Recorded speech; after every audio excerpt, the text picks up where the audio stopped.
No secretary ever survived 2 weeks working for the most ruthless mafia boss in New York, until a clumsy, desperate young woman with nothing left to lose showed up and turned his dark empire upside down. Nora Sullivan was already late, which in her mind meant she should at least walk in with some dignity. Too bad her skirt kept sliding sideways. Her heel had a piece of paper from the subway stuck to it, and her eyes were still red from crying all night over the hospital bills she couldn't pay. Great start. When she pushed the glass door a little too hard, the receptionist choked on her espresso. Nora blurted out that she was Nora Sullivan here for the executive assistant interview at 10. And yes, she knew it was already 10:23. And yes, the subway broke down. And yes, she got the building name wrong twice. And yes, she spilled coffee on her resume, but you could still read most of it. And yes, her mascara was probably smudged because her mother was dying and her ex-boyfriend just stole everything she had, but none of that mattered because she really, really needed this job. She said it all in one breath while adjusting her skirt and peeling the paper off her shoe. Gina, the receptionist, just blinked like she was watching a video on fast forward, then said that Mr. Moretti did not tolerate lateness, and also he did not tolerate desperation, and also he did not tolerate people who talked too much. Nora smiled and replied that perfect because she did not tolerate slippery door handles or judgy receptionists or men who thought they were scary, so they were even. Gina's coffee cup froze halfway to her lips. Nobody talked like that about Dante Moretti. Nobody. But Nora Sullivan was about to walk straight into his office, and she had no idea what was waiting for her. Like and subscribe if you want to see what happens when the devil meets the one woman who isn't afraid of him. 5 minutes later, Gina led Nora to the black oak door at the end of the corridor on the 32nd floor. The receptionist knocked twice, short and precise, then called inside that the applicant had arrived. A low voice, cold as ice, came from within. Just one word, "Come in." Gina pushed the door open and stepped aside, her gaze on Nora as if she were watching a lamb walk into a wolf's den. Nora drew a deep breath and crossed the threshold. The room was so vast she could have fit her shabby apartment inside it 3 times over. Glass walls looked out over all of Manhattan. Dark leather and walnut wood filled the space. Everything radiating power and danger, but all of it faded beside the man seated behind the massive desk at the center of the room. Dante Moretti. He wore a perfectly tailored 3-piece black suit, black hair slicked back, features sharp and cold as if carved from marble. But what nearly made Nora forget how to breathe were his eyes, storm gray like a winter tempest, cold and piercing as if they could see through every layer she was trying to build around herself. He didn't look up at her, just kept reviewing a stack of documents in front of him, while saying she was 23 minutes late. Lipstick on her teeth, mascara smudged, and her resume looked like it had been pulled out of a trash can. Nora swallowed. She ran her tongue over her teeth to check the lipstick and replied that yes, that was true. And she also noticed he had a coffee stain on his shirt cuff. So perhaps neither of them was perfect this morning. Dante stopped turning the pages. He looked up at her for the first time, that cold gray gaze locking onto hers as if trying to read every thought in her head. The silence stretched for 3 seconds, 4 seconds, 5 seconds. Nora felt like prey under a predator's watch, but she didn't allow herself to tremble. She'd cried enough last night. She'd been afraid enough for 27 years of her life. Today she had nothing left to lose. Dante set the papers down and said her resume showed she'd been fired 5 times in 2 years, hadn't finished college, had no experience as a secretary, and her only reference was a priest in Brooklyn. Nora nodded and confirmed yes, yes, yes, and yes, and added that she also had a talent for spilling coffee on everything important if he wanted to add that to the list. Something flickered in Dante's eyes. Maybe surprise, maybe amusement. Nora wasn't sure. He asked why she wanted this job. Nora was going to lie, to say the usual lines about passion for corporate environments or career growth or whatever interviewers wanted to hear. But looking into those cold eyes, she knew he'd see through every lie, so she told the truth. She said her mother was dying of stage 3 cancer and needed surgery within 48 hours, or she'd die. The cost was $250,000, and she had exactly $2,300 in her bank account. Her boyfriend of 4 years had emptied $70,000 of her savings and vanished. She owed 3 months of rent and was about to be evicted. She had a blind old cat that was the only thing left of her late father. And she needed this job not because she wanted it, but because she had no other choice. She added that he didn't have to hire her. That was his right. But at least he wouldn't be hiring her for a lie instead of the truth. The room fell so silent Nora could hear her own heartbeat. Dante stared at her for a long 10 seconds. Then he said something she hadn't expected at all. He said every applicant before her had told him what they thought he wanted to hear. All of them were false. All of them were so afraid of him they couldn't even meet his eyes. Nora replied that she didn't have time to be afraid and didn't have the energy to be false, and maybe that was why she'd been fired 5 times. Dante let out a quiet laugh, short and dry, but still a laugh. Outside the door, Gina nearly dropped her phone because in 3 years of working there she'd never heard Dante Moretti laugh. He stood up, nearly a head taller than Nora, walked around the desk, and stopped less than a meter from her. He said the position was a 2-week trial. If she survived, she stayed. If not, she left. And he added that here, survive wasn't a figure of speech. Nora lifted her chin and looked straight into his eyes, and asked if he was trying to scare her. Dante tilted his head slightly, the gray still icy but with something else glinting within it. He said he was warning her. Nora smiled and asked what time she started. Dante looked at her for another moment, then returned to his desk and said 8 tomorrow morning. Don't be late. Nora nodded and turned toward the door. Just as she touched the handle, Dante's voice came from behind her. He said she had an ink stain on the back of her skirt. Nora looked down, sighed, and said, "Great. One more thing for the list of the worst day of her life." She walked out without looking back. Inside the office, Dante Moretti slowly turned his pen between his fingers, his eyes still fixed on the door where Nora had disappeared. For the first time in many years, someone had made him curious. And in his world, curiosity was something very, very dangerous. The next morning, Nora Sullivan stepped into the lobby of Moretti Holdings at 7:59, 1 minute early. She'd woken at 5, checked the subway schedule 3 times, prepared 2 outfits in case she spilled coffee, and arrived at the station 40 minutes early just to be sure nothing could make her late. Gina sat behind the reception desk and looked up at her with a mix of surprise and suspicion, as if she couldn't quite believe Nora had actually come back. Nora smiled at her and walked to the elevator. Inside were 2 employees whispering to each other who fell silent when they saw her. A middle-aged man in a gray suit looked her up and down, then murmured to his colleague that this must be the new secretary. Poor thing. The woman beside him nodded and said, "Did he remember Amanda? She'd lasted 3 weeks, and then cried in the bathroom for the last 5 days. The man said, "What about Patricia?" 2 weeks, and then she emailed her resignation at 2 in the morning. The record was still Susan, 6 days. She'd run out of the building at lunchtime and never come back. The woman added that there were rumors Susan had needed therapy for 6 months after that. Nora stood still and didn't turn around, pretending she hadn't heard anything, though her stomach twisted into a knot. The elevator stopped on the 32nd floor, and she stepped out, leaving the whispering behind her. Her desk stood directly in front of Dante's office door like a guard post or a trench on a battlefield. She glanced at Dante's schedule and saw meetings stacked back to back from 8 in the morning to 9 at night. No breaks, no gaps, as if the man didn't need to eat or breathe.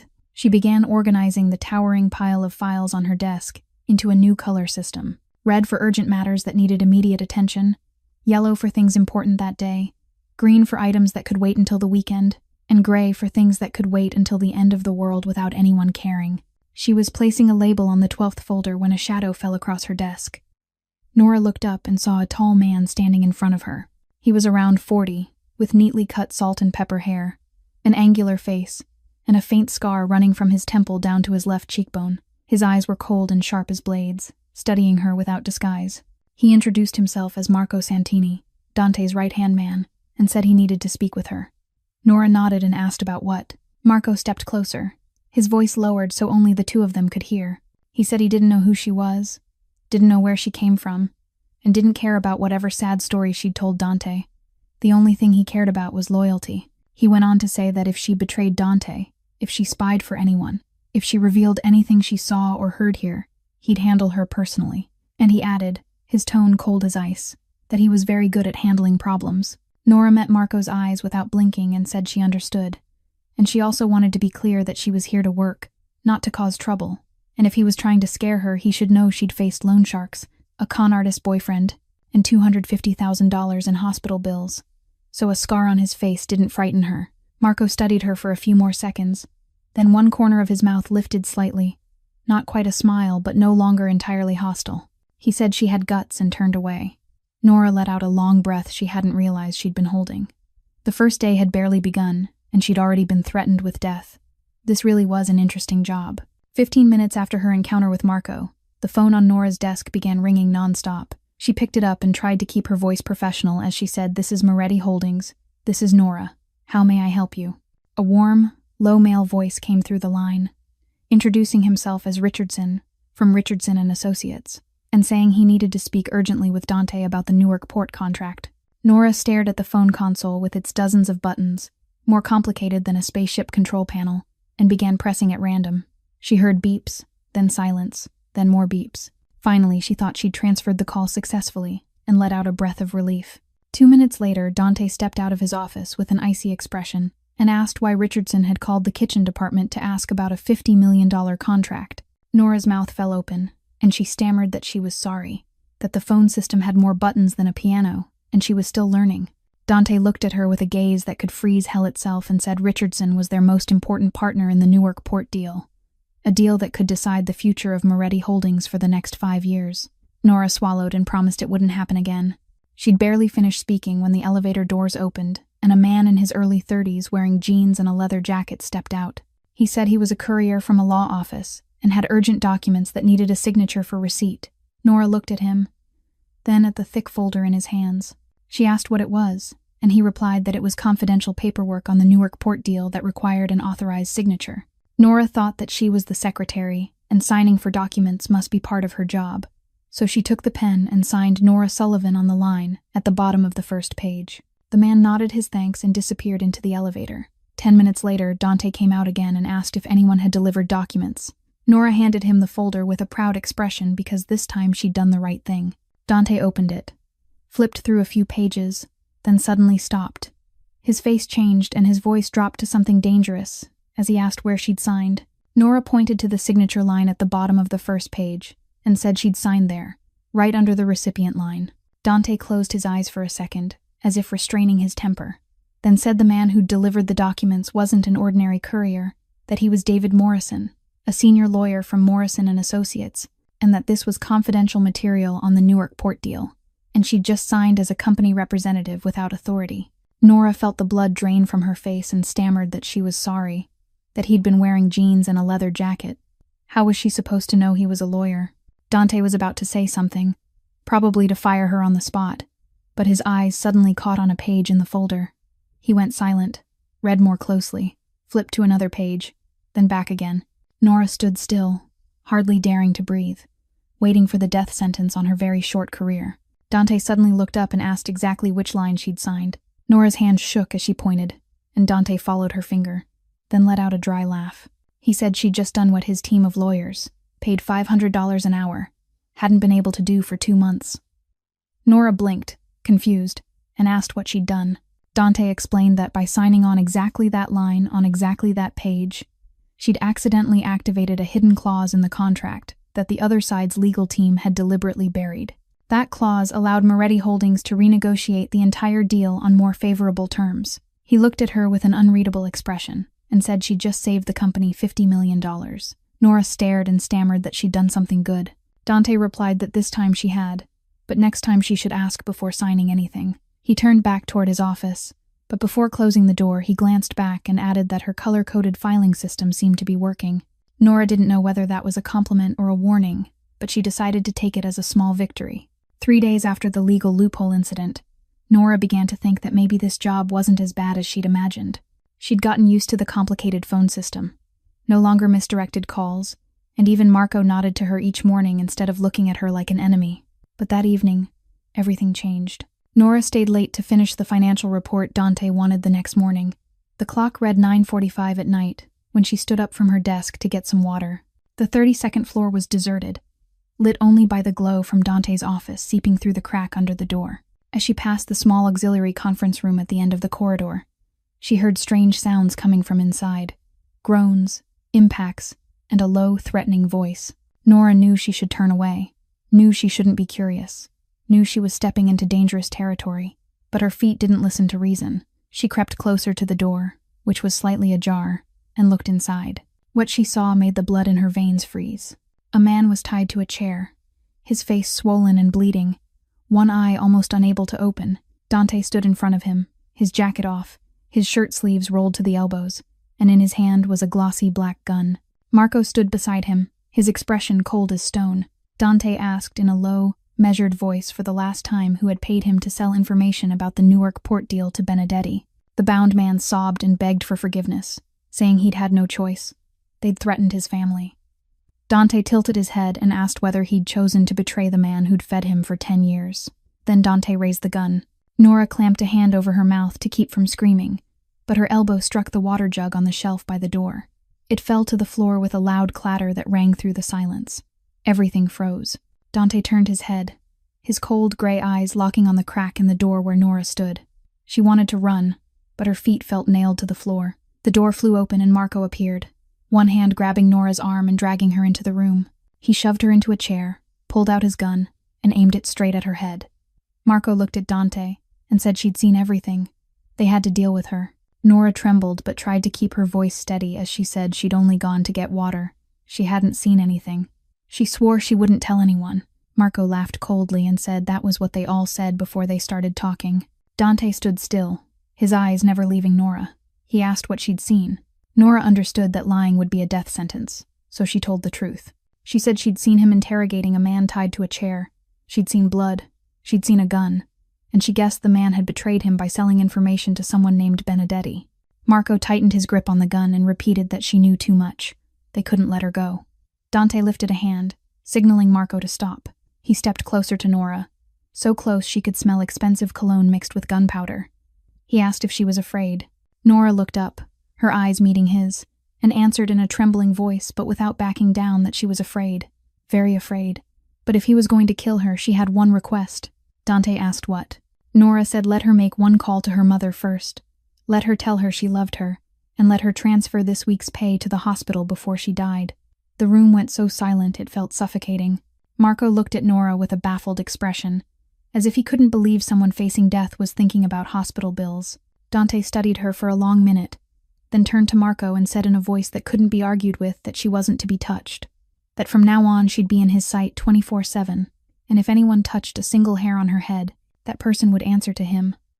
Marco opened his mouth to protest, but one sharp look from Dante silenced him. He lowered his gun and stepped back. Dante turned back to Nora and said that from now on she'd know more than she wanted to know. But that also meant she couldn't leave. Not now. Maybe not ever. Nora swallowed and asked if that meant he was imprisoning her or employing her. Dante looked at her with an unreadable expression and said he was protecting her, whether she realized it or not.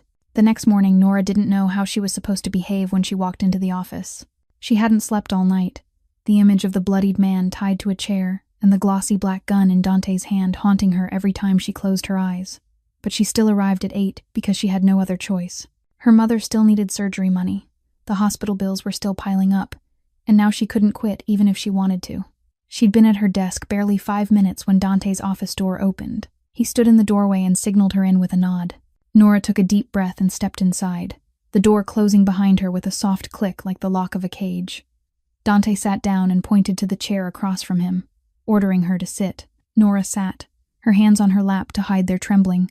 Dante watched her in silence for a long minute, then asked how she felt after last night. Nora answered honestly that she hadn't slept and she was still trying to process the fact that her boss was a mafia boss who tortured people in the conference room. Dante raised an eyebrow and asked if she was afraid of him. Nora thought for a moment and said she was afraid. She wasn't crazy enough not to be afraid of a man with a gun, but she also understood that the man had betrayed him, and in his world betrayal had a price. Dante tilted his head, studying her with curiosity, and asked if she wasn't judging him. Nora said she had no right to judge anyone. She was just a girl trying to save her mother, and she'd seen enough darkness in her life to know the world wasn't always clearly black and white. Dante was silent for a moment, then asked something that surprised her. He asked about her father. Nora stiffened and said her father had died 15 years ago, killed in a robbery. At least that was what the police had told her mother. Dante nodded slowly as if filing that away, then asked about her ex-boyfriend who'd stolen $70,000. Nora wondered why he cared, but answered that his name was Tyler Brooks. They'd been together 4 years. She'd thought he loved her, but it turned out she was just a fool who trusted too easily. Dante said nothing more, only nodded and signaled that she could go. Nora stood and walked to the door. But before she opened it, Dante added that from now on, someone would be watching and protecting her 24/7. Not to imprison her, but to keep her safe, because now she knew too much, and there were people who would want to exploit that. Nora turned back and asked who those people were. Dante replied coldly that she'd know when she needed to know. Nora stepped out and closed the door behind her. She didn't know that the moment she left, Dante picked up the phone, called Marco, and ordered a full investigation into Nora Sullivan's past, from her father's death 15 years earlier to every last detail about Tyler Brooks, and he wanted the results within 48 hours. 2 days after the conversation in Dante's office, Nora was sitting at her desk organizing the meeting schedule for the coming week when her personal phone vibrated. She looked at the screen and saw the number from Brooklyn Presbyterian Hospital.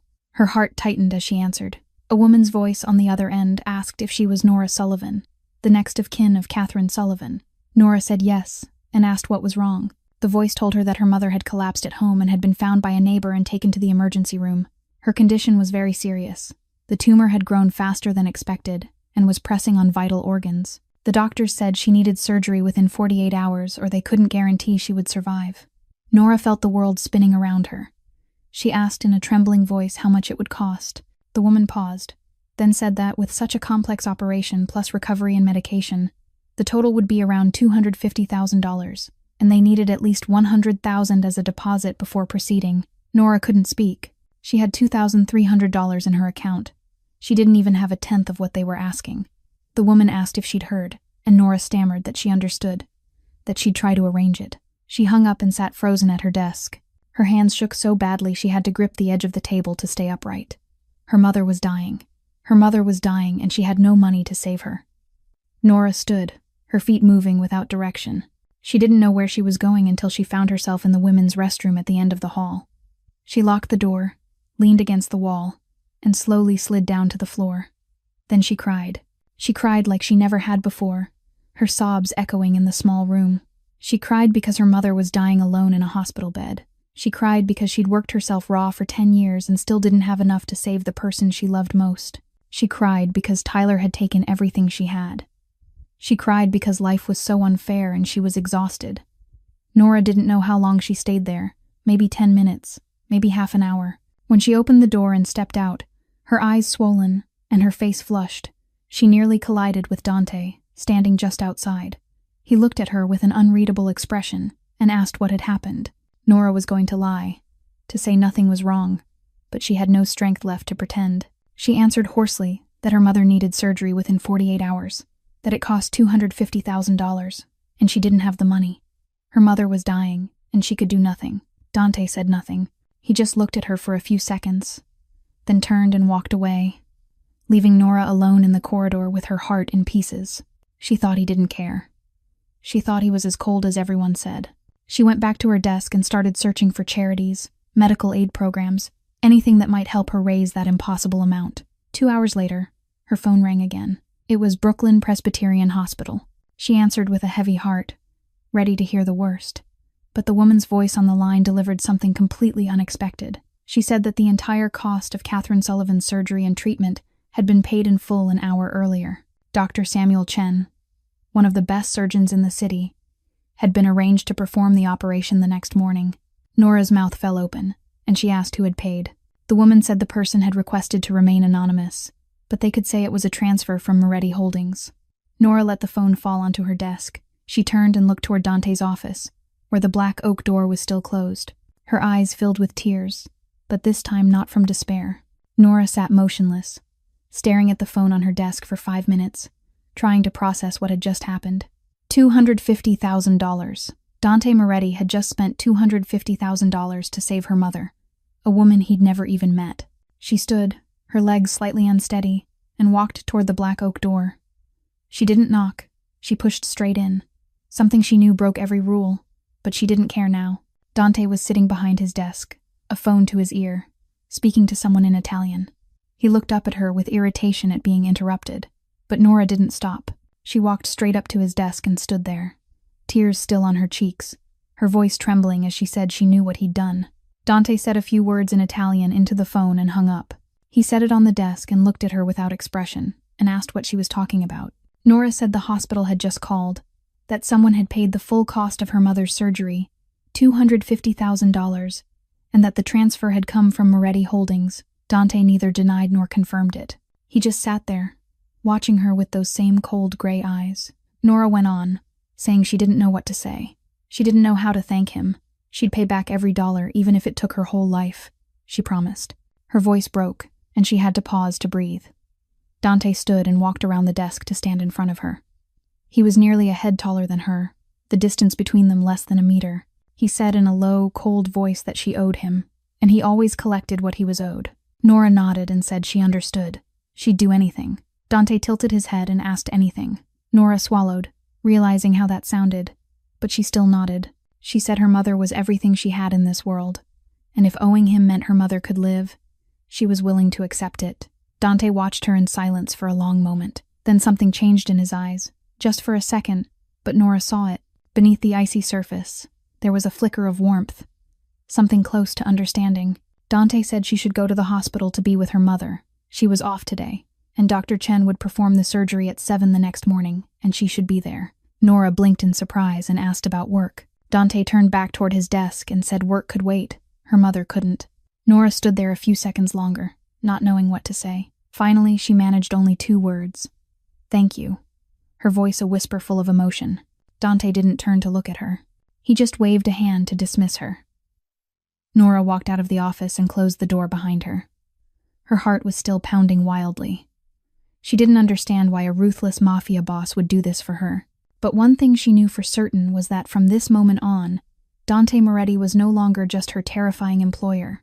He'd become the man who saved her mother's life, and that was a debt she'd never forget. Nora's mother's surgery was successful the next morning. Dr. Samuel Chen said they'd removed the tumor and that Catherine would need time to recover, but the outlook was very good. Nora cried right there in the hospital corridor, this time tears of happiness. She returned to work on the 3rd day after the operation, and everything seemed to be settling down until Dante called her into his office on Friday afternoon and told her she'd be accompanying him to a family dinner at the Moretti estate that evening. Nora's mouth fell open and she asked why she had to go. Dante replied in a tone that allowed no argument that she had to be in his sight 24/7 and he couldn't miss dinner with his grandmother. Nora wanted to protest, but she remembered the $250,000 debt and nodded silently. At 6 that evening, a glossy black Mercedes pulled up in front of Nora's shabby Brooklyn apartment. She stepped out in the only decent black dress she owned, the one she'd bought on a 70% discount 3 years earlier. Dante sat in the back seat, looked her over from head to toe, and said nothing. They drove in silence for 40 minutes, until the Mercedes stopped in front of a massive mansion on Long Island. Nora stepped out and had to tilt her head back to take in the building. It had at least 3 stories, white marble columns, stained glass windows, and a garden as large as her entire neighborhood. She whispered whether this was a house or a palace. Dante didn't answer, only placed a hand on her back and gently guided her toward the front door. Inside, the mansion was even more extravagant. Crystal chandeliers, marble floors, old paintings on the walls that Nora guessed each cost as much as her apartment. A young man appeared from the living room and came over to greet them. He was about 28, handsome, with thick black hair and a mischievous smile. He looked Nora up and down, whistled, and told Dante his big brother had finally learned how to choose a secretary. Dante shot him a sharp look and introduced him as Leo, his brother, and said she should ignore everything he said. Leo grinned and introduced himself as the best-looking member of the Moretti family and the only one who still knew how to have fun. Nora couldn't help letting out a small laugh. Leo seemed much easier than his cold older brother. But her smile faded when a deep, commanding female voice came from the staircase asking who that was. Nora looked up and saw an elderly woman descending the stairs. She was about 70, still regal with silver hair and a tight bun, a dark red velvet gown, and eyes sharp as blades that seemed to cut through everything. Dante introduced her as his grandmother, Rosa Moretti, and this was Nora Sullivan, his new secretary. Rosa stepped closer and looked Nora up and down with open disdain. She asked coldly if that was the best dress she had. Nora felt her cheeks burn, but she didn't lower her eyes. She answered, "Yes, ma'am. It was the best dress she had, and she'd bought it for $23 at a 70% sale." Rosa raised an eyebrow and commented that at least the girl knew how to save money. They moved into the dining room, where a long table was set with shining porcelain and silver. Nora sat beside Dante, opposite Leo, and Rosa took the head of the table like a queen on her throne. Dinner began with appetizers and Rosa's probing questions about Nora's family, education, and work. Nora answered each honestly, without trying to decorate or hide anything. Rosa seemed surprised by her bluntness, but kept her displeased expression. With the main course, a servant poured red wine for everyone. When he reached Nora, she accidentally reached for her napkin just as he tilted the bottle, and the entire glass of wine spilled over Rosa's dark red velvet dress. The room froze. Leo's mouth fell open. Dante closed his eyes as if praying. The servant stumbled back in horror. Rosa looked down at her expensive dress, now blotched with dark stains, then up at Nora with a gaze that could kill. Nora wanted the floor to swallow her, but she knew apologizing would be useless. Instead, she met Rosa's eyes and said she was sorry about the dress, But honestly, that shade of dark red was a bit outdated, and maybe this was a sign she should buy a new one. A deadly silence stretched for 5 seconds. Leo stared at Nora, as if she'd just signed her own death warrant. Dante opened his eyes and looked at her with an unreadable expression. Then something no one expected happened. Rosa Moretti laughed. Not a thin or mocking laugh, but a real one that rang through the dining room and left both Leo and Dante stunned. Rosa said it was the first time in 30 years anyone had dared tell her she was outdated. She looked at Nora differently now, with something close to respect. She added that the girl had guts, and she liked that. Leo leaned toward Dante and whispered where he'd found this one. Dante didn't answer, but the corner of his mouth lifted for just a fleeting moment. 3 days after the family dinner, Nora was sitting at her desk organizing the meeting schedule when the elevator doors opened, and a woman stepped onto the 32nd floor. Nora looked up and had to fight the urge to stare. The woman was so beautiful she looked as if she'd stepped straight off a fashion magazine cover. She was tall, with perfectly waved golden hair, flawless pale skin, and blue eyes cold as a winter lake. The red dress she wore probably cost more than Nora's entire year's salary, and her red-soled Louboutins clicked against the marble floor as she walked toward Dante's office. Nora stood and politely asked if she had an appointment with Mr. Moretti. The woman stopped and looked Nora up and down as if she were an irritating insect. She asked who Nora was. Nora replied that she was Nora Sullivan, Mr. Moretti's secretary, and how could she help? The woman gave a disdainful laugh and introduced herself as Serena Cross, and said she didn't need an appointment to see Dante because they had a special relationship that a little secretary didn't need to know about. Nora kept her face calm even though inside she wanted to punch that perfect face. She said that no matter how special the relationship, Mr. Moretti was in a meeting and Serena could schedule an appointment if she wished. Serena narrowed her eyes and stepped closer, expensive perfume flooding the air. She said she'd heard Dante had a new secretary and she wanted to see what little mouse was trying to sneak into her territory. Serena went on that she and Dante had been together for 2 years, and their families had arranged an engagement long ago. So no matter how pretty or tempting Nora was, she was only a temporary secretary, and Serena was the one who would become Mrs. Moretti. Nora smiled sweetly and replied that she had no intention of becoming Mrs. Moretti because she was only here to work and pay off a debt. And if Serena was so worried about her position that she had to come down and threaten a poor secretary, then maybe that position wasn't as secure as she thought. Serena went pale and her voice turned icy as she said she'd make Nora regret that. Just then, Dante's office door opened and he stepped out with 2 men in suits. Dante saw Serena, and his expression didn't change. No pleasure, no annoyance, just complete indifference. Serena immediately changed her manner, beamed, and went to cling to Dante's arm, as if they were still a couple. She said she'd missed him so much she had to come by and asked if they could have dinner together that night. Dante gently but firmly removed her hand and said he was busy.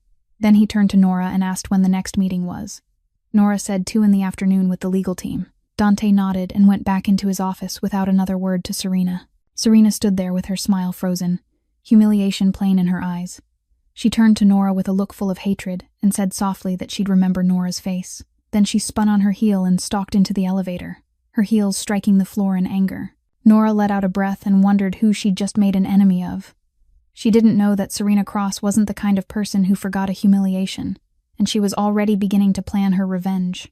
1 week after her encounter with Serena, Nora was clearing her desk at the end of the day when she discovered a folder that had been mistakenly clipped into her green-coated files. She was about to return it to accounting when her eyes accidentally skimmed the contents, and she froze in place. It was a copy of money transfers from an anonymous account to a shell company called Benedetti Enterprises. The amounts weren't large, only a few $1,000s each time, but they were regular, once a week for the past 6 months. Nora remembered the name Benedetti from the night she'd witnessed Dante interrogating the traitor. This was the rival family Marco had warned her about. She flipped to the next page and saw the approval signature on those transactions belonged to Marcus Sterling, the chief financial officer of Moretti Holdings. Nora knew she should take this straight to Dante, but she also knew that a single misplaced file wasn't enough proof to accuse a senior executive. She needed more information.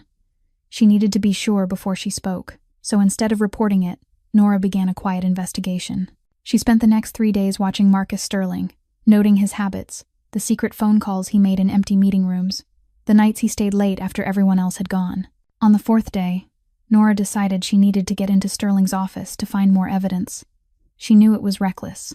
She knew that if she were caught, she wouldn't just lose her job, she might lose her life. But she thought of Dante, who'd spent $250,000 to save her mother without asking anything in return. She couldn't let him be betrayed right under his nose and do nothing. At 10 that night, Nora returned to the Moretti Holdings building. She told security she'd forgotten her phone on her desk, and they let her in because they recognized her. She took the elevator to the 28th floor where the senior executive's offices were. The corridor was dark and empty, lit only by the blinking green glow of the emergency exit sign at the far end. Her heart pounded as she crept to Marcus Sterling's door. She tried the handle and was surprised to find it unlocked. She pushed it open and used her phone flashlight to see. Sterling's office was suspiciously neat, as if he were deliberately leaving no trace of anything. Nora searched the drawers, checked the filing cabinets, even looked under the desk. Nothing. She was about to give up when her foot brushed against a section of carpet that felt slightly raised. She bent down, lifted the rug, and found a small safe recessed into the floor. She was trying to guess the code when the light suddenly snapped on. Nora turned and the blood in her veins turned to ice. Marcus Sterling stood in the doorway, a gun in his hand aimed straight at her. Sterling said coldly that he knew someone had been watching him for days, and he hadn't expected it to be Dante's little secretary. Nora slowly stood, her hands raised. She tried to keep her voice steady, and asked how much he was being paid to sell information to Benedetti. Sterling sneered and said enough to let him disappear and start a new life somewhere far away, but unfortunately she wouldn't live to tell anyone about it.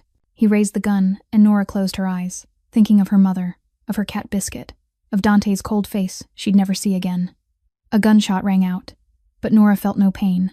She opened her eyes and saw Marcus Sterling on the floor, blood spilling from his right shoulder, his gun knocked out of reach. In the doorway stood Dante Moretti, his face icy, smoke still rising from the gun in his hand. Behind him was Marco with an expression that looked ready to kill. Dante stepped into the room, his eyes never leaving Nora while Marco moved to restrain Sterling. He asked in a voice so dangerous it made Nora shiver what she thought she was doing.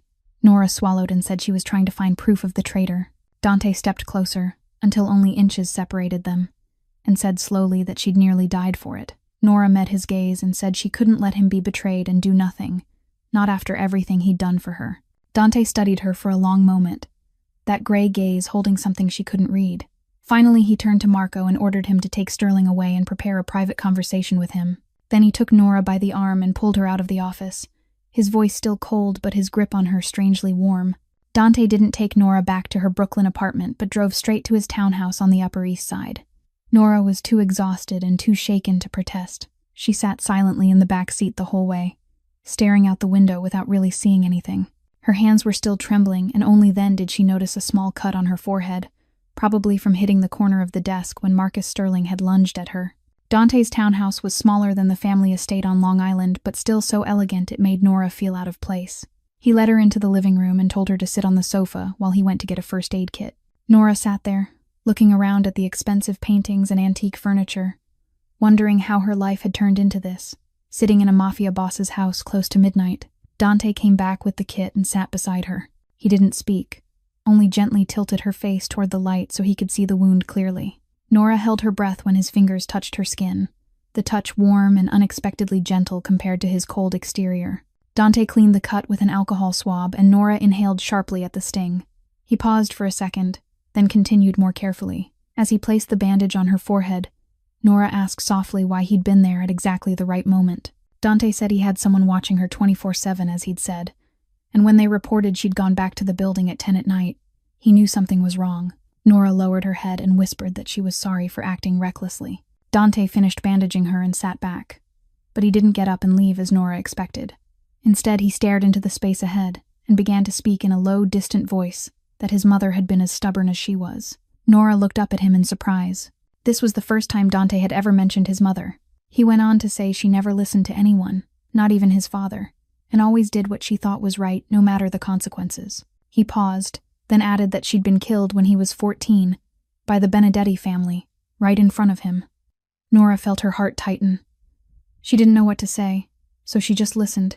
Dante said that from that day on he'd sworn he'd never let anyone he cared about suffer the same fate, and that was why he'd been angry when she'd taken such a risk. Nora asked softly if that meant he cared about her. Dante turned to look at her, and for the first time those gray eyes weren't cold as ice. He didn't answer the question, only said she should rest. There was a spare bed in the living room, and in the morning he'd take her home. He stood and walked toward the stairs but stopped on the first step. Without turning back, he added that she'd done well finding Marcus, and that he owed her a thank you. Then he went upstairs and disappeared into the darkness. Nora sat there alone, her heart beating wildly, realizing that something had shifted between them that night. The wall of ice Dante had built over so many years had developed a small crack, and Nora wasn't sure whether she should be afraid of that or hope for it. 1 week after the night at Dante's townhouse, Nora was leaving the hospital after visiting her mother when a familiar figure stepped into her path right in front of the gate. She froze when she recognized him, Tyler Brooks, the man who had been with her for 4 years and then disappeared with $70,000 of her savings. He looked more worn than the last time she'd seen him, unshaven, dark circles under his eyes, clothes wrinkled as if he'd been wearing them for days. Tyler stepped closer and called her name in a pleading voice, asking her to please let him explain. Nora took a step back and asked coldly what there was left to explain after he'd taken all her money and vanished like a coward. Tyler said he'd been wrong. He knew he'd been wrong, but he'd had no choice. Someone had forced him, and he'd paid it all back. He held out a thick envelope and said it was $70,000. He'd done everything he could to gather it. He begged her to forgive him and give him a second chance. Nora looked at the envelope, and then at Tyler's face. A part of her wanted to believe him because they'd had 4 years together, and she'd once thought it was real love. But before she could speak, a familiar black Mercedes pulled up to the curb and Dante Moretti stepped out. He walked straight toward them, his eyes icy as he looked at Tyler with open contempt. Dante said in a low, dangerous voice that Tyler Brooks should leave right now if he wanted to keep his legs intact. Tyler went pale when he realized who was standing in front of him, but he still tried to hold his ground and said this was between him and Nora and had nothing to do with outsiders. Dante let out a cold laugh and turned to Nora, asking if she wanted to know the truth about this perfect boyfriend. Nora looked at him, then at Tyler, her heart tightening with a bad feeling, and she nodded. Dante pulled a thin file from inside his jacket and handed it to her, saying it was the result of the investigation Marco had completed 3 weeks earlier. Nora opened the file and began to read, and with every line her face grew paler. Tyler Brooks wasn't his real name. His real name was Tyler Benedetti, a distant cousin of Victor Benedetti, the head of the rival family. He'd been assigned to approach Nora 4 years earlier, not for love but because of her father. Patrick Sullivan, Nora's father, had been a chief accountant working for the Moretti family 15 years ago. He'd discovered evidence of Benedetti laundering money through legitimate companies and had intended to report it to Lorenzo Moretti, Dante's father. But before he could do so, Benedetti had acted.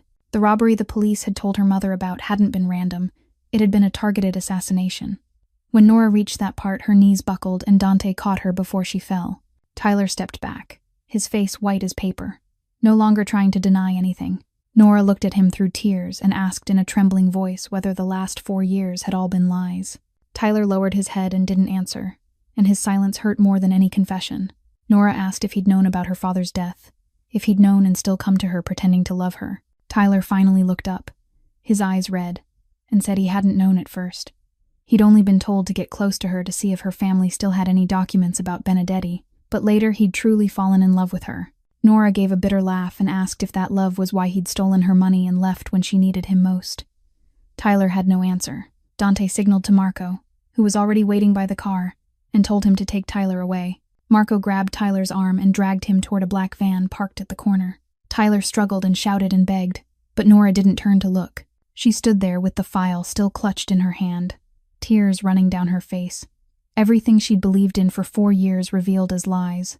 Her first love and arrangement, her father not the victim of a random robbery, but murdered by the very people who'd sent Tyler to her. And Dante said nothing.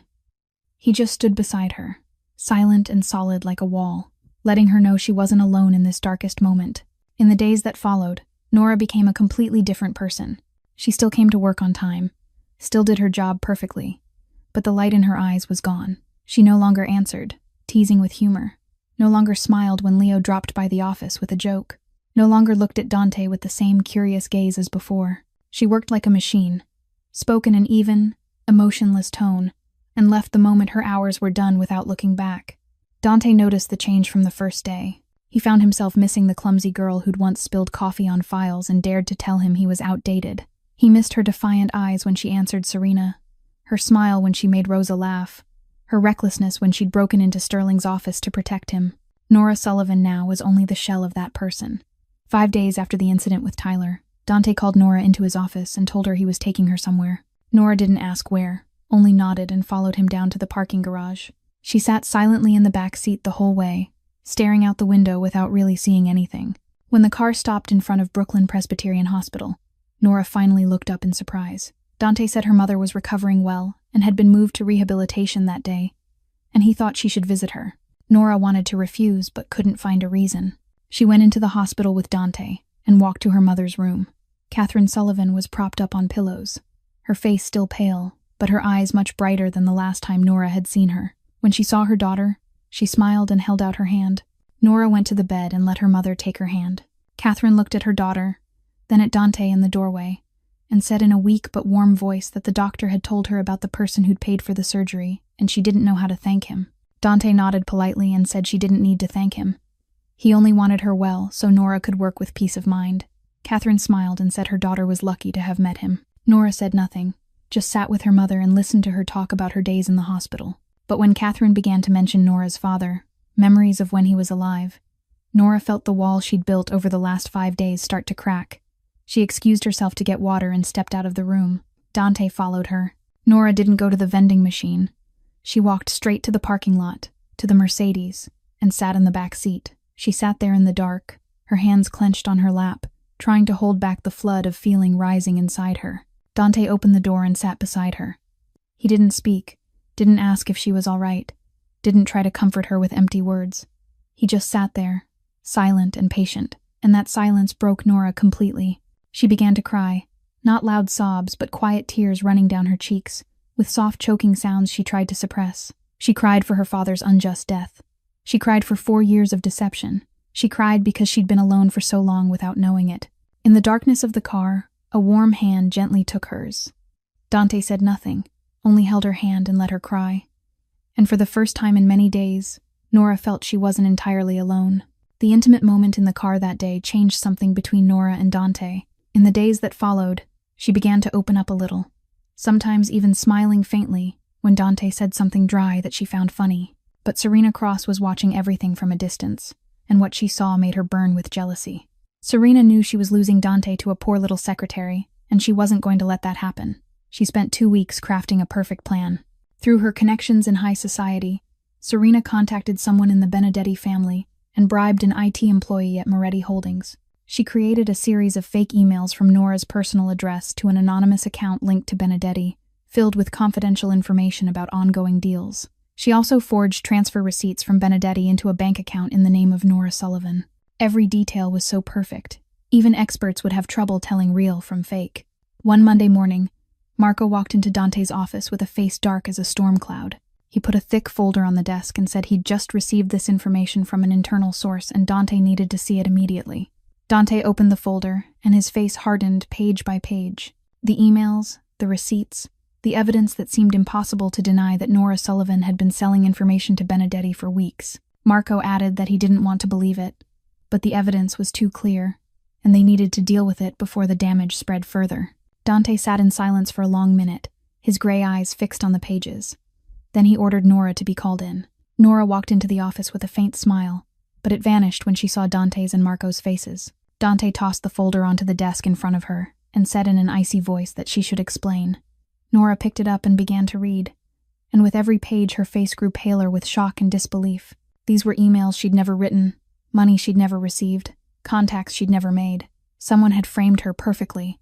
She looked up at Dante and saw doubt in his eyes. Not anger or hatred, but doubt, as if he were waiting for her to prove these things wrong. But suddenly Nora felt exhausted. She'd been through too much in the past weeks. She'd lost her father to this Mafia war, been betrayed by the man she'd loved for 4 years, nearly died trying to protect Dante. And now, after all that, he could still doubt her.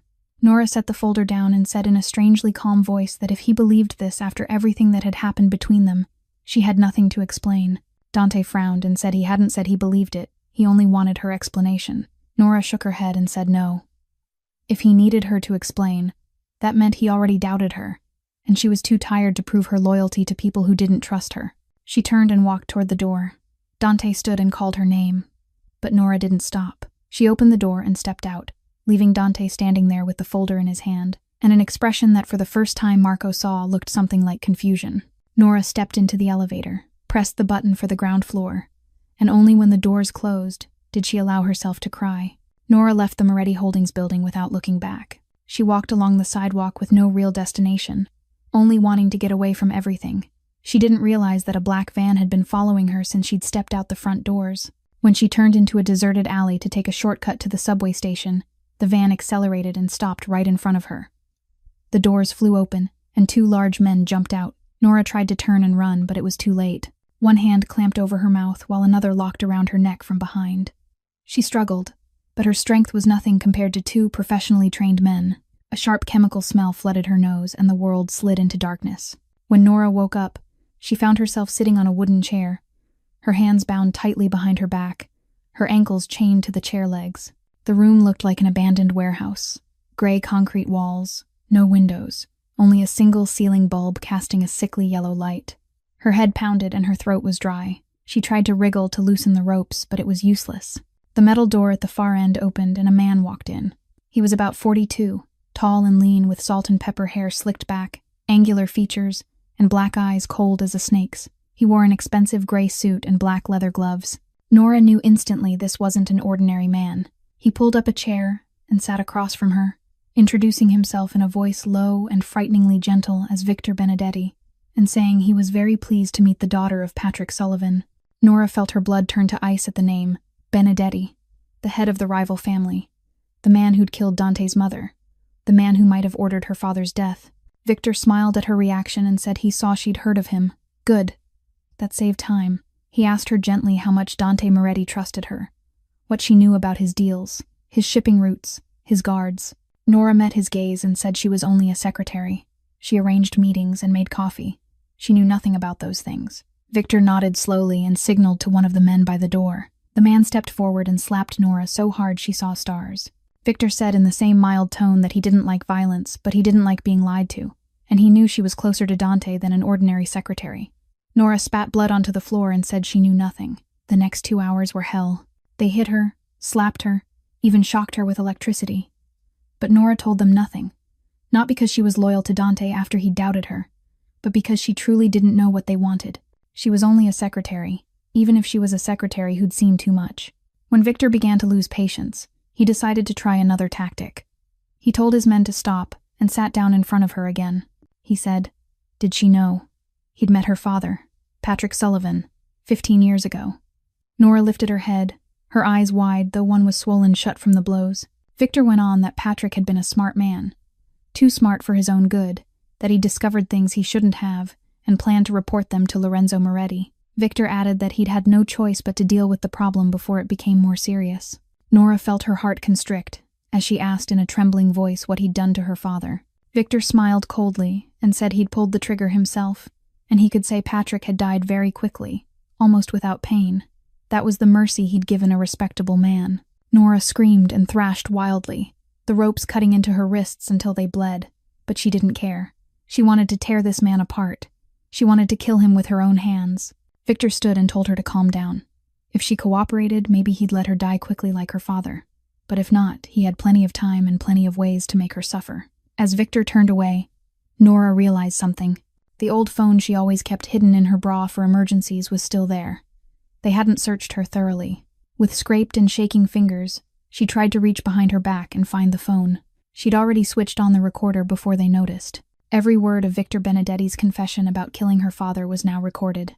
Now she only had to survive long enough to use it. While Nora was being held in the warehouse, Dante sat in his office, staring at the folder of evidence Marco had given him. Something was wrong. He'd seen Nora's eyes when she'd faced death in Victor Chen's office. He'd felt her sincerity when she'd cried in the car that day. He knew she was willing to risk her life to protect him. A person like that couldn't be a spy. He called Marco in and ordered him to reinvestigate everything from the beginning to find the true source of that evidence. It took Marco 6 hours to trace it back. The bribed IT employee confessed everything under questioning. Serena Cross was behind it all. She'd created every piece of fake evidence, contacted Benedetti to frame Nora, and most importantly, she'd told Benedetti that Nora had left the building alone without protection. Dante felt his blood boil when he heard this. He stood and went straight to Serena's apartment on the Upper East Side. When Serena opened the door with a triumphant smile, he grabbed her by the throat and slammed her against the wall. He asked in a voice cold as ice where Nora was. Serena tried to deny it at first, but when she looked into Dante's eyes, she knew she'd gone too far. Trembling, she confessed that Benedetti had taken Nora and brought her to an old warehouse at the Newark docks where they interrogated traders. Dante released her and turned away without another word. He called Marco and ordered all their people assembled within 20 minutes. This wasn't a routine job. This was war. 45 minutes later, 3 black SUVs stopped 500 meters from the warehouse. Dante stepped out first, dressed in a black suit, a loaded pistol in his hand, his eyes cold as frozen hell. Marco and 15 others followed, all heavily armed. They moved through the darkness, approaching the warehouse from 3 different directions. Inside, Victor Benedetti was still interrogating Nora. She was nearly unconscious from pain and blood loss, but she still hadn't said a word. Victor was raising his hand to signal his men to continue when gunfire exploded outside. The metal door was blown open and smoke poured in. Everything descended into chaos. Gunshots echoed, screams, bodies hitting the concrete floor. Dante charged into the crossfire, his eyes scanning the room for Nora. One of Benedetti's men rushed him, and Dante shot him between the eyes without breaking stride. He saw Victor trying to drag Nora toward the back door like a human shield. Dante raised his gun and fired a precise shot into Victor's shoulder, making him release Nora and fall to the floor. Marco and the others subdued the remaining men, the gunfire thinning and then stopping. Dante rushed to where Nora lay on the cold concrete, his heart clenched at the sight of her. Her face was swollen and bruised, her lips cracked and bleeding, one eye nearly shut, her arms and legs marked with burns and cuts. She was almost unrecognizable. Dante knelt beside her and gently lifted her head. He called her name in a trembling voice, the first time Marco had ever heard Dante's voice shake. Nora slowly opened her eyes, her warm brown eyes now full of pain, but still lighting with recognition when she saw him. She whispered weakly that he'd come. Dante gathered her into his arms, not caring that her blood soaked into his expensive suit, not caring about the men watching around them. He said brokenly that he was sorry. Sorry for doubting her. Sorry for failing to protect her. Sorry for everything she'd suffered. Nora lifted a trembling hand and touched his face, whispering that he'd come. That was all that mattered. Then she lost consciousness in his arms. Dante carried her out of the warehouse, his voice sharp as steel, ordering that Dr. Samuel Chen be called to the mansion immediately and everything prepared. Before getting into the car, he turned to Marco and said to keep Victor Benedetti alive. He had special plans for him. Marco nodded in understanding. On the drive back to the mansion, Dante held Nora in his arms the entire way, his hand gently stroking her hair, while his eyes burned with hatred and resolve. He swore that no one would ever be allowed to hurt her again, and that those who had done this would pay dearly. Nora woke in an unfamiliar room with soft light filtering through cream-colored curtains. Her body ached everywhere and her head felt heavy, as if a stone were pressing down on it. She tried to sit up, but a sharp pain ran along her side and she groaned. A familiar voice beside her told her to stay still and not try to move. Nora turned her head and saw Dante sitting in the chair by her bed, his eyes red from lack of sleep, his jaw rough with stubble, and his suit still marked with her dried blood. She asked hoarsely how long she'd been asleep. Dante said 3 days, and Dr. Chen said she was lucky because none of her injuries would cause permanent damage. Nora closed her eyes, and the memories of the warehouse rushed back like a nightmare. Victor Benedetti, the confession that he'd killed her father, the recording on the phone hidden in her bra. She opened her eyes again and asked Dante about her phone. Dante held up the old device and said the doctor had found it during the examination, and he'd listened to the recording. He looked at her with a complicated expression and added that she'd done what his entire investigative team hadn't managed in 15 years. She'd gotten a direct confession from Victor Benedetti about killing her father and about many other crimes.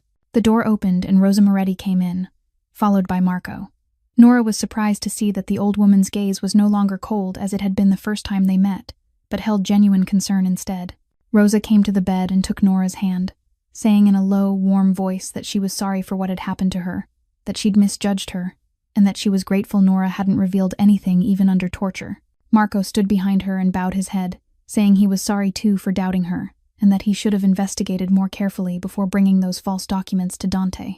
Nora smiled weakly and said she didn't blame anyone because the evidence had been too perfect and anyone in their place would have doubted. Rosa patted her hand gently, then signaled Marco to leave, saying Dante should stay with her. When the door closed, Dante stood and sat on the edge of the bed, closer to Nora. He was silent for a moment, then said in a low, steady voice that he'd lived in the dark for too long, built his walls too high so no one could reach him, and he'd thought that was safety. But when he'd seen her lying broken in that warehouse, he'd realized the walls hadn't protected him from anything. They'd only made him lonelier. He looked straight into Nora's eyes and said she was the first light he'd seen after many years in the dark, and he didn't want to lose her. Nora felt her heart race. She lifted her hand and touched Dante's face and whispered that he wasn't completely dark. He'd just forgotten how to step into the light. Dante leaned down until his forehead touched hers, his warm breath brushing her lips. He whispered and asked if he could. Nora didn't answer with words. She gently pulled him closer and their lips met. The kiss was soft and tender, unhurried, not demanding, just two wounded souls finding a way to heal in each other. When they parted, Dante rested his forehead against hers and whispered that he'd protect her. He swore. Nora smiled and replied that maybe this time they should protect each other. 2 weeks after their first kiss, Nora had almost fully recovered. The bruises on her face had faded. Her cracked rib had healed, and she could walk normally again. But one thing still hadn't healed, the wound inside her from knowing that the man who'd killed her father was still alive, even if he was locked in the basement of the Moretti estate. And one evening when Dante called a meeting with Marco and his closest advisors to decide what to do with Victor Benedetti, Nora was in the living room reading when she heard the argument drifting out of the meeting room. She stood up and walked straight in without asking permission. Everyone turned to look at her, but she didn't care. She looked straight at Dante and said she wanted to be part of it. Dante frowned and said this wasn't her concern and she should rest. But Nora shook her head and said Victor Benedetti had killed her father 15 years ago, had destroyed her life before she'd even realized it, and she had the right to see him answer for it. This was her business, more than anyone else's in that room. The room fell silent. Marco looked at Dante, waiting, and Dante studied Nora for a long moment before nodding and pulling out a chair for her. The meeting continued and Nora listened to their plan. Dante intended to deal with Victor in the traditional Mafia way. Quick, clean, no trace. But Nora stood and said she had the recording of Victor's confession about killing her father and many other crimes. A recording strong enough to put him in prison for life, and she proposed sending it to the FBI instead of killing him themselves. Dante asked why she'd want that when he could avenge her faster. And Nora said she wanted Victor to die in prison as a criminal, not as a warrior in a Mafia war. She wanted the world to know he was a murderer, not just a boss eliminated by a rival. And more importantly, if Dante killed Victor himself, he'd be trapped forever in a cycle of revenge. Another family would rise to replace Benedetti, and the war would never end. But if Victor was arrested by the FBI with full evidence, the Benedetti family would collapse from the inside and Dante could walk out of the underworld once and for all. Marco objected that working with the FBI was dangerous because they might turn their investigation on Moretti. But Nora said she'd thought of that, and that she'd be the one to send the evidence as Patrick Sullivan's daughter. With no link to Moretti Holdings, and the recording contained only Victor's confession, with nothing about Dante or his family. Dante was silent, thinking, then looked at her and asked if she was sure because once the evidence was sent, there'd be no taking it back. And Nora nodded and said she'd never been more sure of anything. And 3 days later, an unmarked envelope arrived at the FBI office in Manhattan, containing a USB with a 43-minute recording in which Victor Benedetti confessed to at least 12 murders, including Patrick Sullivan, 3 major money laundering operations, and many other crimes. It took the FBI 2 weeks to verify it and prepare the warrants. And on an ordinary Tuesday morning, they raided all Benedetti properties across New York. Victor Benedetti was arrested at his Long Island home, handcuffed in front of his family and the press. Alongside him, Tyler Brooks and Marcus Sterling were also formally charged.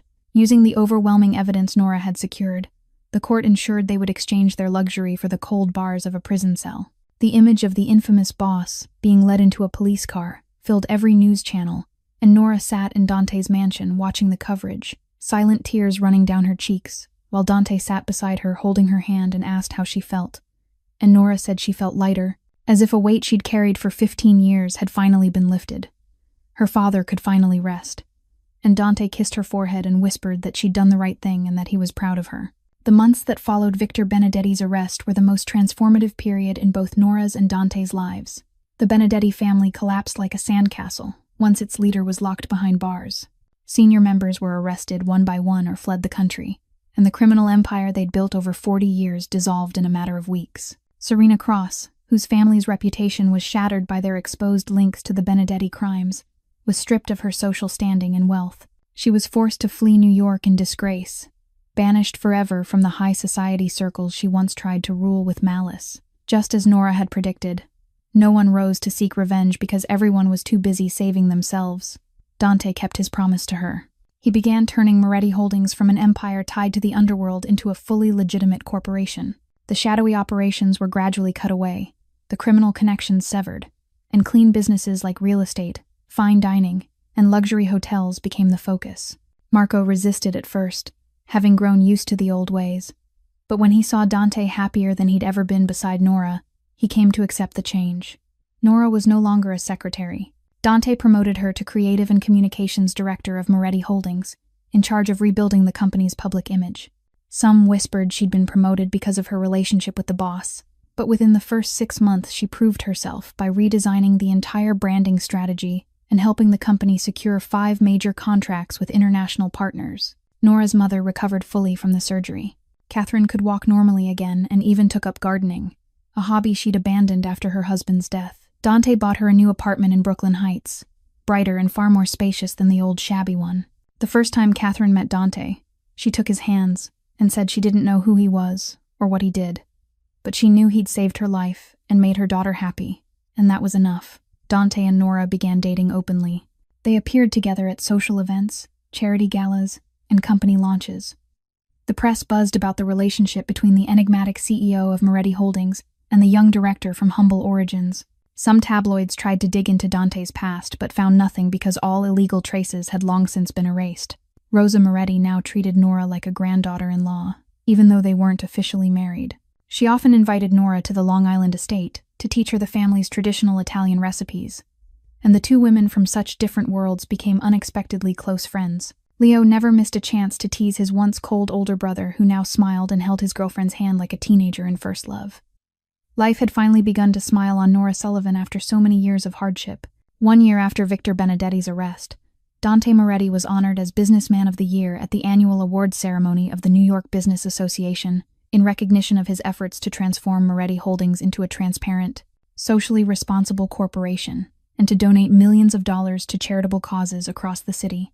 The gala was held at the Plaza Hotel with more than 300 guests, the most influential business leaders and public figures in New York, and Nora sat in the front row wearing the navy blue dress Dante had chosen for her because he said that color matched her eyes when she smiled.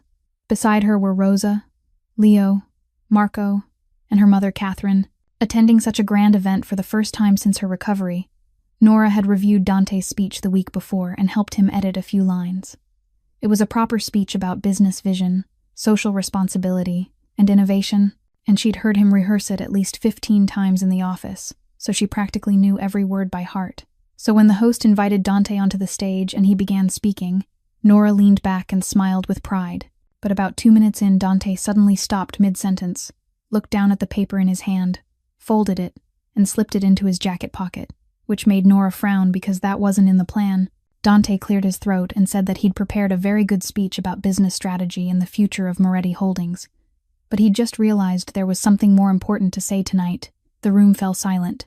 Nora felt her heart start to race without knowing why. Dante went on to say that 1 year earlier, a clumsy girl with messy hair and a coffee-stained resume had walked into his office and completely turned his world upside down. She'd been 23 minutes late, had lipstick on her teeth, and had dared to tell him he was out of fashion. Light laughter rippled through the hall, and Nora felt her face heat up as a few people turned to look at her. Dante looked straight into her eyes from the stage and continued that she'd taught him leadership wasn't about control but about inspiration, that chaos could sometimes be the best thing that ever happened, and that loving someone was the smartest business decision he'd ever made. The room was utterly silent. Nora felt tears well in her eyes. Dante pulled a small black velvet box from his pocket and stepped down off the stage, walking straight toward Nora, while 300 pairs of eyes followed him. He stopped in front of her and said that Nora Sullivan had turned him from a monster into a man, and he wanted to spend the rest of his life trying to be worthy of her. Then he went down on one knee, or at least he tried to, because his tailored suit was a bit too snug, and as he bent his knee, a very audible rip of fabric echoed through the silent hall. The seam at the back of his trousers had given way. Dante lost his balance and slipped slightly on the red carpet, his knee hitting the floor harder than intended, and he nearly pitched forward if he hadn't caught himself with his hand. The room let out a collective gasp, mixed with laughter. Leo in the row behind laughed so hard he nearly fell out of his chair. Rosa covered her mouth, but her shoulders shook as she tried not to laugh. And Marco stood frozen like a statue, his face bright red as he struggled to keep a serious expression for his boss. Dante remained kneeling at an awkward angle, his face as red as a tomato, but he still held up the velvet box and opened it to reveal a classic solitaire diamond ring sparkling under the lights, and in a voice slightly shaky with embarrassment, he said this wasn't part of the plan, but the question still stood. Nora Sullivan, Would you marry me even after watching me tear my pants in front of 300 people? Nora couldn't hold it in any longer and burst out laughing through her tears, a strange mix of joy and amusement. She stood, stepped in front of Dante, helped him up, and looked straight into his eyes, and said that Dante Moretti was the most charmingly awkward man she'd ever met. And the answer was yes, 1,000,000 times yes. The hall erupted in applause and cheers. Dante slid the ring onto Nora's finger and kissed her in front of 300 witnesses. And when they parted, Nora took the microphone from a nearby attendant and told the room that just so everyone knew he'd rehearsed that speech 15 times in the office and hadn't fallen once. Leo shouted from the back that the video had been recorded and would be played at the wedding, which sent the hall into laughter again. And Dante looked at Nora with an expression that was half embarrassed and half blissful, and whispered that she'd never let him forget this, would she? And Nora smiled and answered that she wouldn't, ever. 2 months after the legendary proposal night at the Plaza Hotel, Dante and Nora held their wedding in a beautiful garden in Central Park on a sunny spring Saturday, with only about 80 guests, including family, close friends, and colleagues who'd walked with them through every rise and fall. Rosa Moretti sat in the front row on the groom's side, wearing the dark blue velvet dress Nora had chosen for her, because Rosa had declared that red dresses were now forbidden after last year's wine incident. Beside her sat Leo, whose official mission was to film the entire ceremony to make sure no humorous disaster went undocumented. Nora's mother sat in the front row on the bride's side with tears already falling before the ceremony even began, and true to tradition for any event involving Nora, the wedding started with a series of unexpected mishaps. First, Dante arrived 5 minutes late because he'd forgotten the rings in the car, and Marco had to sprint back to the parking lot to get them. When the groom finally took his place under the flower arch, the music started, and Nora appeared at the end of the aisle, breathtaking in her white lace gown, holding a bouquet of white roses, her eyes glowing with happiness. But halfway down the aisle, her heel caught in the train of her dress, and she nearly face-planted in front of 80 guests. Thankfully, Marco, standing nearby as best man, caught her just in time. Leo shouted from the seats that he'd got it on video, and Nora could only shake her head and laugh as she continued toward Dante, who was watching her with equal parts worry and love. Father Anthony began the opening words, but halfway through, a bee flew straight into his mouth while he was speaking. The elderly priest coughed and spluttered for a full minute while the entire wedding fought not to laugh. When he finally recovered and continued to the vows, things became even more memorable. Dante looked into Nora's eyes and promised that he'd love her, respect her, and tolerate her reorganizing his files without asking until death did them part. Nora laughed and replied that she'd love him, care for him, and tolerate him checking email over breakfast and wearing overly tight suits that might rip at any moment until death did them part. The guests burst into laughter, and Father Anthony had to wait before he could continue. Rosa cried so hard her mascara streaked down her cheeks while Catherine passed her tissues and cried just as much herself. When Father Anthony declared them husband and wife and Dante kissed Nora, the entire garden erupted in applause. They walked down the aisle between guests, tossing rose petals, and Nora couldn't stop smiling. A year earlier, she'd been a desperate girl with a dying mother, a cheating boyfriend, and not a dollar to her name. Now she was a successful executive, marrying the man she loved and surrounded by people who truly cared about her. As they got into the decorated car, Dante took her hand and said, "Thank you for coming into my life like a storm and teaching me that sometimes the best things come from chaos." Nora kissed him and said, "Thank you for not firing me on the interview day, even though I was 23 minutes late and had lipstick on my teeth." Dante laughed and said, "That was the best decision of his life." The wedding car drove through the busy streets of New York, with tin cans rattling behind it and a sign that read, "Just married." Nora rested her head on Dante's shoulder and looked out the window, thinking about the wild journey that had brought her here. She'd lost her father, been betrayed, kidnapped, and tortured. But she'd also found love, family, and a peace she'd never dared to dream of. Life isn't perfect, and maybe it never will be, but with Dante beside her, she knew she could face anything. The story of Nora and Dante reminds us that true love doesn't come from perfection, but from accepting each other's flaws. That sometimes the worst beginnings lead to the most beautiful endings. That courage isn't the absence of fear, but the decision to keep walking while afraid. And that family isn't only those who share your blood, but those who choose to stand beside you in your darkest moments. If you liked this story, please like and share it with those you love. Subscribe and turn on notifications so you don't miss our next stories. We'd love to know how you felt about Nora and Dante's journey. Have you ever faced hardship and found light where you least expected it? Do you believe love can change a person? Leave a comment from your heart because we read and treasure every one. Thank you for spending your time with us. We wish you and your family health, joy, and peace every day. Goodbye and see you again in our next stories.